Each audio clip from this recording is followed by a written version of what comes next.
Qala Al-Hasan Al-Basri rahimahullahu ta'ala, fasadul qulubi mutawalladun min sittati asya'a. Rusaknya hati itu dilahirkan karena 6 perkara.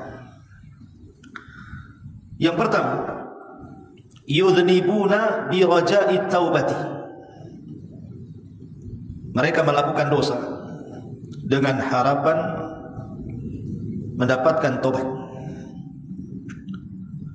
Yang kedua, wa yata'allamuna al-ilma wa la ya'maluna bih. Mereka belajar ilmu agama tetapi tidak mau mengamalkannya. Yang ketiga, wa idza 'amilu la yukhlisun. Kalaupun mereka mau mengamalkan ilmunya, mereka tidak ikhlas dalam pengamalannya. Yang keempat, wa ya'kuluna rizqallahi wa la yashkurun. Mereka memakan rizki Allah tapi mereka tidak pernah bersyukur.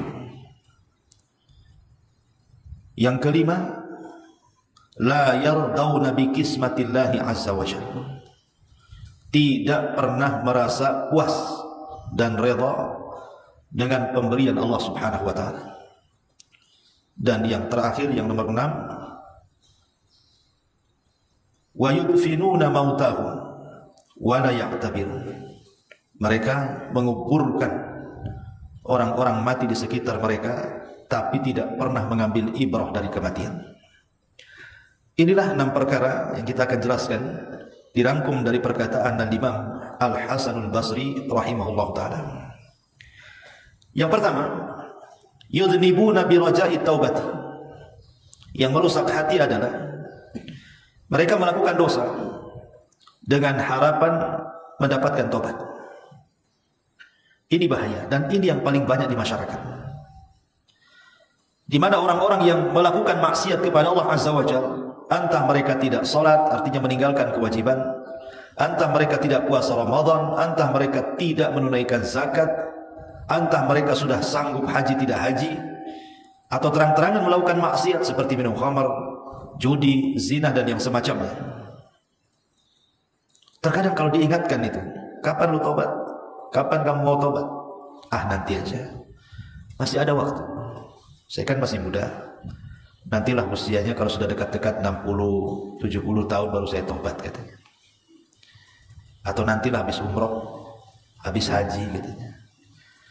Kenapa bisa orang itu kemudian mengungkapkan kata-kata seperti itu?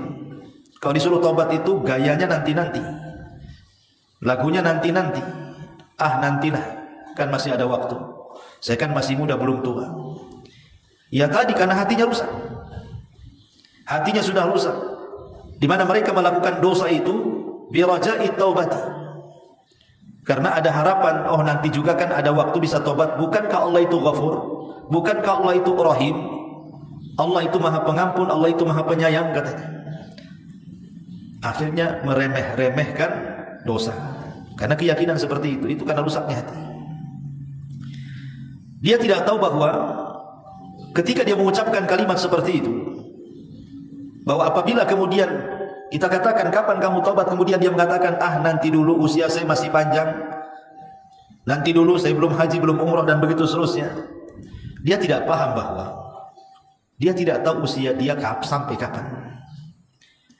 Kematian orang itu kan tidak tahu. Siapa yang tahu kematian orang?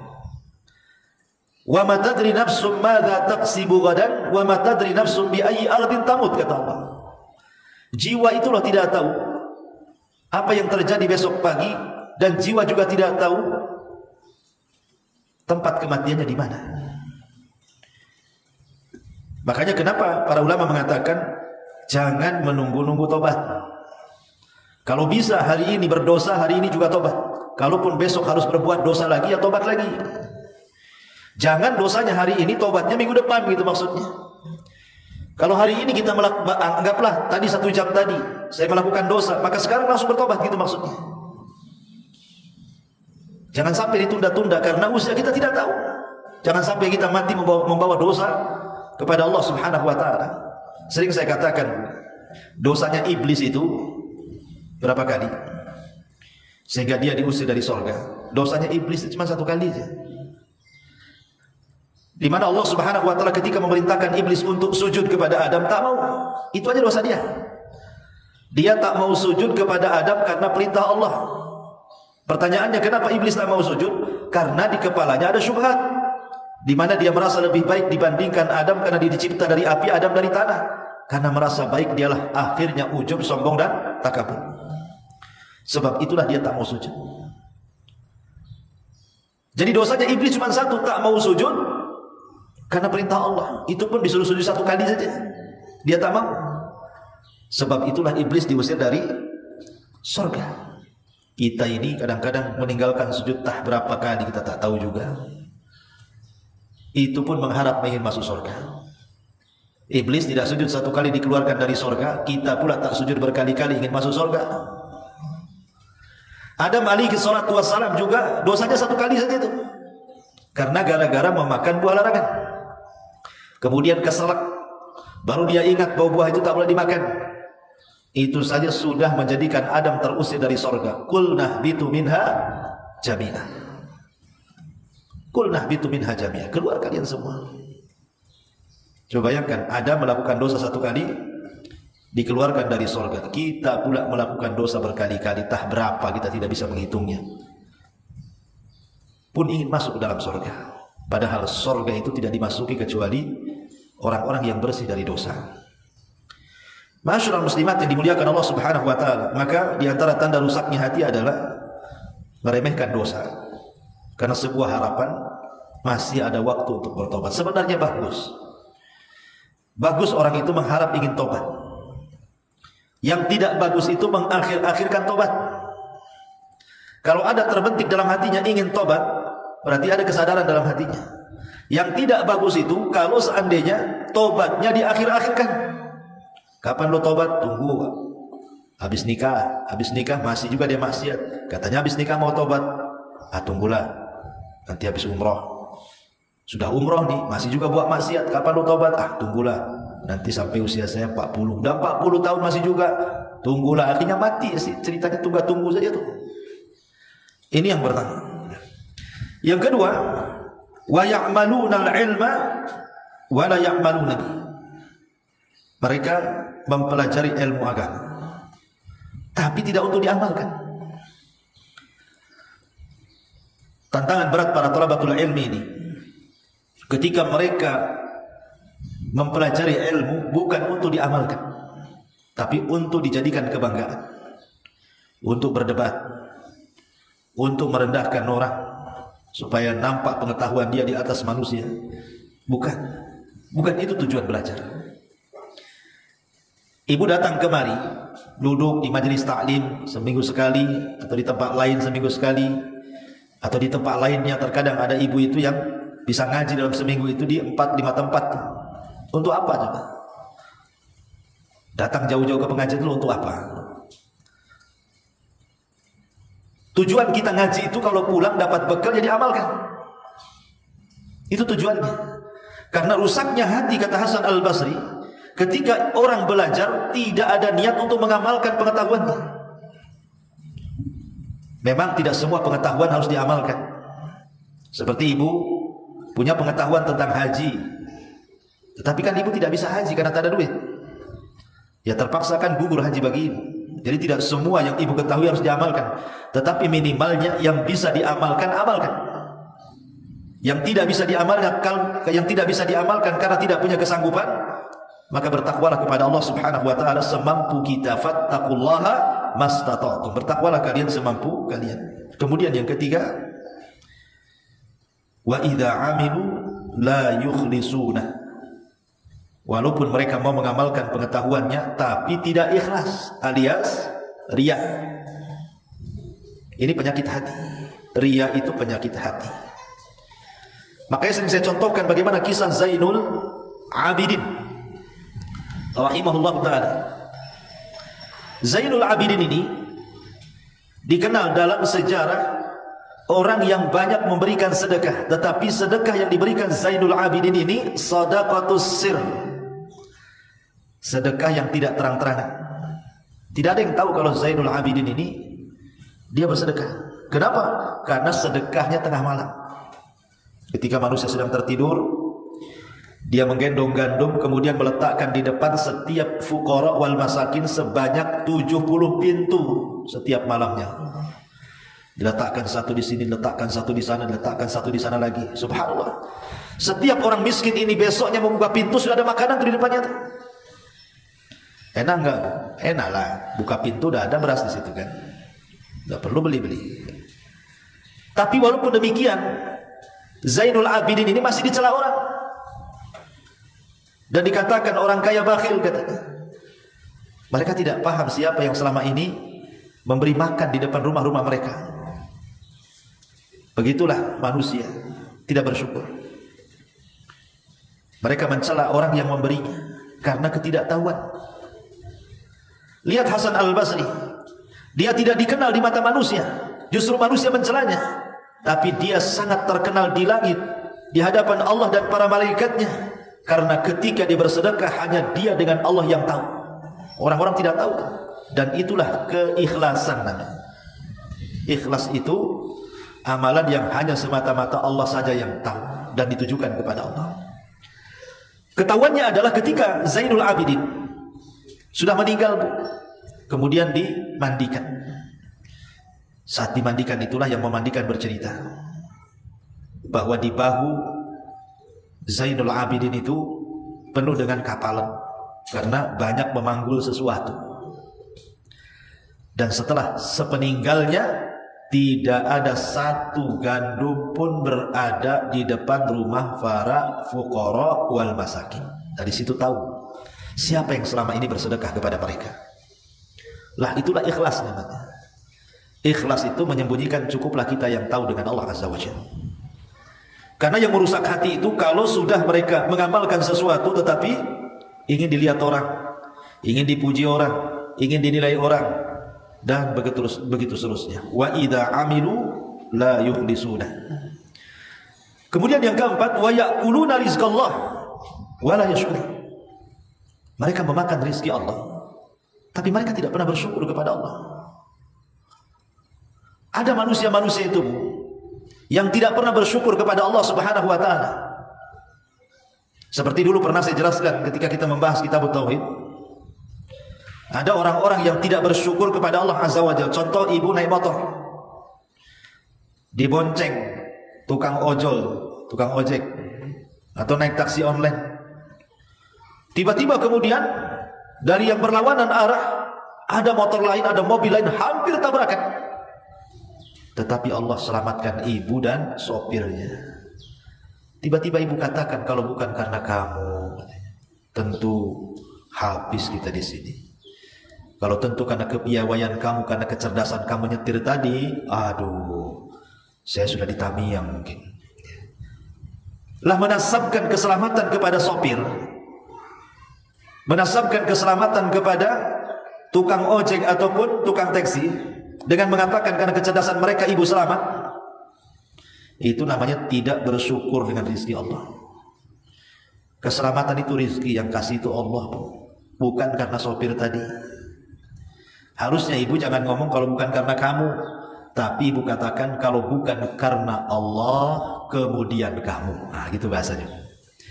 Coba kalau tidak ada Allah kemudian kamu, habislah saya. Nah itu bahasa yang benar, supaya kita tidak melupakan Allah Subhanahu wa taala yang memberikan rezeki kepada kita.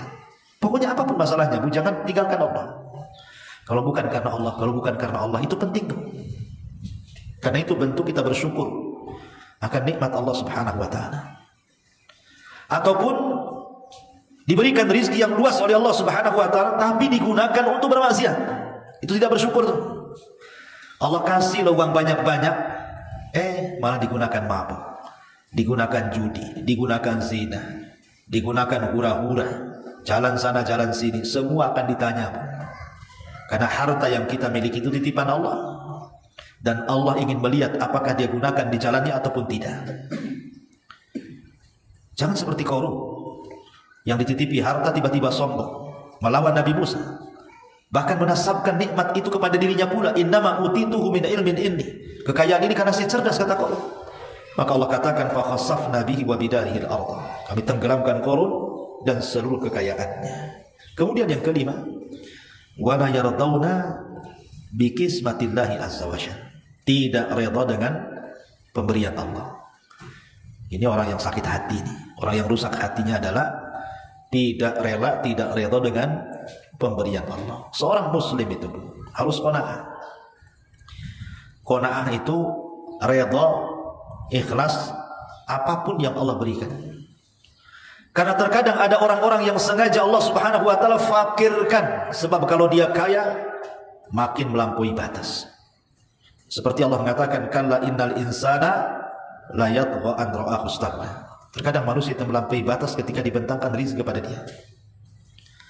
Ada orang yang memang sengaja diberikan kekayaan oleh Allah, sebab kalau dia fakir, jahat dia, kufur dia. Karena banyak orang-orang fakir ini melakukan kejahatan, melakukan kekufuran dan kesyirikan. Jadi ada orang-orang yang sengaja Allah buat kaya dan tidak Allah buat miskin, sebab kalau miskin dia rusak. Ada orang-orang sengaja Allah buat dia miskin, sebab kalau Allah berikan kekayaan melampaui batas dia. Ada orang-orang diberikan sakit, sebab kalau sehat jahat dia. Ada orang-orang diberikan kesehatan, sebab kalau dia sakit makin jahat dia. Tidak bersyukur kepada Allah Azza wa Jalla. Jadi semua itu tidak lepas daripada hikmah. Tidak lepas daripada hikmah yang Allah Azza wa Jalla berikan kepada kita. Makanya kalau hati ingin tenang, jadilah hamba Allah yang qanaah, menerima pemberian Allah Subhanahu wa taala. Sedikit diberi alhamdulillah, banyak diberi alhamdulillah.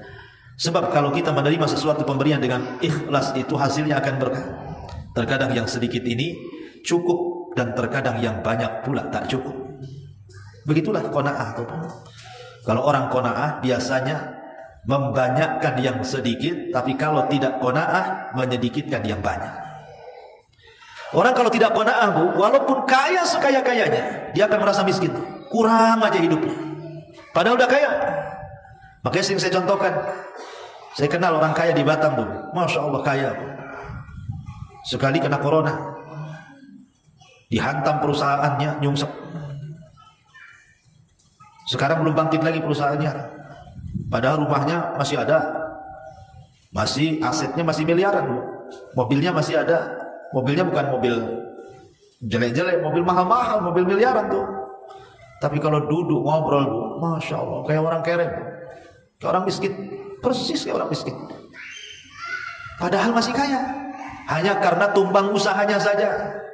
Nggak seperti dulu lah, kalau dapat uang itu wah miliaran gitu ya. Tapi Allah uji, hanya dicabut usahanya, uangnya masih banyak, rumahnya masih ada, kendaraannya masih ada. Tapi kalau sudah ngobrol, ngeluhnya, Bu, kayak orang hidup di rumah liar, Bu.